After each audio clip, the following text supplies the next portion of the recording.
Jamani, mauti kumfika yoyote, uwe rais, uwe mbunge, uwe waziri. Acha jeuri, acha kiburi, tenda haki, fanya kazi yako kwa haki.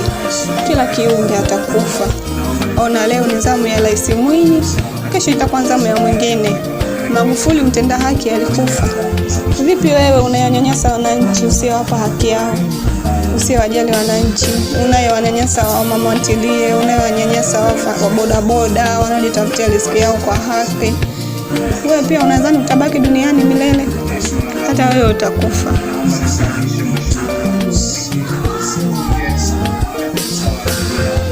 Ni wasihi ndugu zangu, tutende haki. Leo Rais Mwinyi ameondoka, mzee wa ruhusa, alitawala kwa utawala wake kwa kufuata haki ya Mwenyezi Mungu.